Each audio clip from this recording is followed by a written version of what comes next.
ఈరోజు GO number 4 ఎట్లా పుట్టుకొచ్చిందో ఈరోజు మేము చెప్పే ప్రయత్నం చేస్తాం. ఈరోజు ఉస్మానియా యూనివర్సిటీ సాక్షిగా జీవో నంబర్ 4 గురించి చెప్పేది ఏంటంటే, ఇది నెట్ సెట్ సాధించిన అభ్యర్థులకి ఇది చాలా ముప్పుకరమైన జీవో. చాలామంది UGC net, TG set qualify అయ్యుండి డిగ్రీ లెక్చరర్ ఎగ్జామ్ కోసం ఎదురు చూస్తూ గత 16 సంవత్సరాలుగా ఎదురు చూస్తున్న అభ్యర్థులకి ఇది చాలా బ్యాడ్ న్యూస్ అని చెప్పొచ్చు. ఇంకా చెప్పాలంటే ఈ జీవో అసలు ఎన్ని పరిణామాలకు దారితీస్తుందంటే, ఎవ్వరు కూడా net set candidates degree lecturer అయ్యే అవకాశం రాకుండా చేస్తున్న జీవో ఇది. గ్రూప్ 1 స్థాయిలో ఎలా 29 జీవో వచ్చిందో అలాగే ఈ డిగ్రీ లెక్చరర్ పోటీ పరీక్షలకి ప్రిపేర్ అవుతున్న అభ్యర్థులకు కూడా ఈ జీవో నంబర్ 4 అట్లాగే తీసుకొచ్చిర్రు. ఈ ప్రభుత్వం వచ్చిన తర్వాత మాకు డిగ్రీ లెక్చరర్ నోటిఫికేషన్ వస్తుందని చెప్పేసి మేము గత 3 సంవత్సరాలుగా ఎదురు చూస్తున్నాము. ఈ కాంగ్రెస్ గవర్నమెంట్ వచ్చిన తర్వాత 544 పోస్టులకి ఇంకా పోస్టులు యాడ్ చేసి 3000 పోస్టులతోనైనా డిగ్రీ లెక్చరర్ స్థాయి పరీక్షలు నిర్వహిస్తారని మేము ఆశగా ఎదురు చూసినాము. కానీ మా ఆశల మీద నీరు గార్చిన ప్రయత్నం ఈ ప్రభుత్వం చేసింది. ఈ జీవో వల్ల కేవలం పిహెచ్డి పట్టాలు పొందిన వారికి మాత్రమే నేరుగా ఉద్యోగాలు ఇచ్చే ప్రక్రియను వీళ్ళు చేపట్టిర్రు. దీని ద్వారా ఏమవుతుందంటే, పిహెచ్డి ఉన్న వాళ్ళకి వేటేజ్ ఇస్తున్నారు. నెట్ సెట్ ఇంతకుముందు అర్హతలుగా ఉండే, ఈ అర్హతలు ఉంటే డైరెక్ట్ డిగ్రీ లెక్చరర్ ఎగ్జామ్కి అప్లికేషన్ చేసుకొని 150 మార్కులకి డైరెక్ట్ రాతపూర్వకంగానే ఎగ్జామ్ రాసి జాబ్ కొట్టుకునేటోళ్ళం. కానీ దీంట్లో కొత్తగా వచ్చిన జీవోలో 50 మార్కులు అకాడమిక్ స్కోర్ అని పెట్టిరు. దీంట్లో ఏమవుతుందంటే 25 మార్కులు పిహెచ్డి చేసిన వాళ్ళకి నేరుగా స్కోర్ ఇచ్చేస్తారు. వాళ్ళకి వేటేజ్ ఇచ్చేయడం వల్ల చాలామంది ఈక్వల్ టు పిహెచ్డికి నెట్ సెట్ అని మీరు ఇచ్చిన తర్వాత ఇప్పుడు పిహెచ్డి చేసిన వాళ్ళకి సపరేట్గా వేటేజ్ ఇవ్వడం ఏంది? నెట్ సెట్కి ఇంతకుముందు అర్హతలుగా పరిగణించి ఇప్పుడు దానికి కూడా వేటేజ్ కేటాయించడం ఏంది?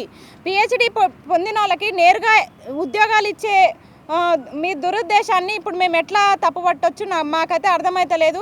ఈ జీవో వల్ల చాలామంది నెట్ సెట్ క్వాలిఫై అయిన అభ్యర్థులు నష్టపోతారు. కాబట్టి ఈ జీవోని వెంటనే రద్దు చేయాలి. దీన్ని తెలంగాణ రాష్ట్ర వ్యాప్తంగా నెట్ సెట్ అభ్యర్థులందరం కూడా వ్యతిరేకిస్తున్నాము. చాలామంది ప్రొఫెసర్లు కూడా దీన్ని వ్యతిరేకిస్తున్నారు. ఎందుకంటే నిరుపేదలకి ఉద్యోగాలు రాకుండా చేసే జీవో ఇది.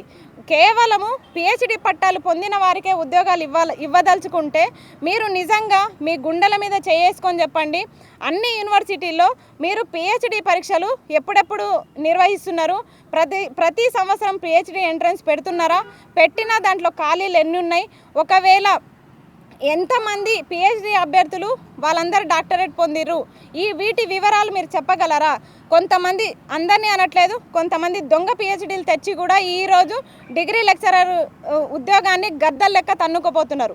మరి అలాంటి పరిస్థితుల్లో మేము నిజాయితీగా కష్టపడి చదివి అన్ని అర్హతలు సాధించి ఈరోజు ఈ జీవో నంబర్ 4 వల్ల మేము ఉద్యోగాలు కోల్పోవాల్సిన పరిస్థితి వస్తుంది. కాబట్టి మేము ఖచ్చితంగా ఈ జీవోని వ్యతిరేకిస్తున్నాం తెలంగాణ వ్యాప్తంగా. ఎందుకంటే దేశంలో ఎక్కడా లేని విధంగా ఎక్కడ ఎవ్వరు కూడా ఈ జీవో నంబర్ 4ని ఇంప్లిమెంట్ చేయట్లేదు. యూజీసీ రూల్స్ ప్రకారం పెడుతున్నామని చెప్తున్నారు. యూజీసీ రూల్స్ పాటించకండి, పిహెచ్డి మ్యాండేటరీ కాదు అని చెప్పేసి మనకి 2023లోనే గైడ్లైన్స్ వచ్చినాయి. మరి దాన్ని ఎందుకు మీరు పాటించట్లేదు? మీరు నిజంగా ఎంతమందికి పిహెచ్డీలు ఇచ్చిర్రు? ఎంతమంది పిహెచ్డి పట్టాలు పొందే విధంగా మీరు చర్యలు చేపట్టిర్రు? ఎంట్రన్సే గతి లేదు. పిహెచ్డి ఎంట్రన్సే గతి లేనప్పుడు, అసలు సీట్లే వేకెన్సీస్ లేనప్పుడు మీరు పిహెచ్డి మ్యాండేటరీ అని చెప్పేసి దానికి సపరేట్గా కట్ ఆఫ్ పెట్టి దానికి సపరేట్గా వెయిటేజ్ ఎట్లా ఇస్తున్నారు? సగం మార్కులు 50 మార్కులు మా చేతిలో లేనట్టు మీరు 40 మార్కులకి రిటర్న్ టెస్ట్ పెట్టడం వల్ల మేము నష్టపోతున్నాం. మేము టీచర్ అభ్యర్థులం కాబట్టి మీరు ఇంటర్వ్యూలు పెట్టినా మేము పెద్ద బాధ పడదలుచుకోలేదు. ఎందుకంటే మాకు డెమో అవసరమే. కానీ దీంట్లో ఎవరైతే 50 మార్కులకి కట్ ఆఫ్ మీరు పెట్టిరో పిహెచ్డికి 25 మార్కులు కేటాయించి, అలాగే అసలు రాష్ట్రంలో లేని ఎంఫిల్ కోర్సుకు కూడా మీరు మార్కులు కేటాయించి, ఇంకా నిజం చెప్పాలంటే జర్నల్స్ ఆర్టికల్స్కి కూడా మార్కులు కేటాయించారు. నిజంగా డిగ్రీ స్థాయి ఉద్యోగానికి ఇన్ని అర్హతలు అవసరం లేదు. ఒకవేళ నిజంగా వాళ్ళకి పదోన్నతులు ఇవ్వాలనుకున్నప్పుడు మీరు పిహెచ్డీలు, వాళ్ళ జర్నల్స్, వాళ్ళ ఎక్స్పీరియన్స్ అన్నీ చూడండి.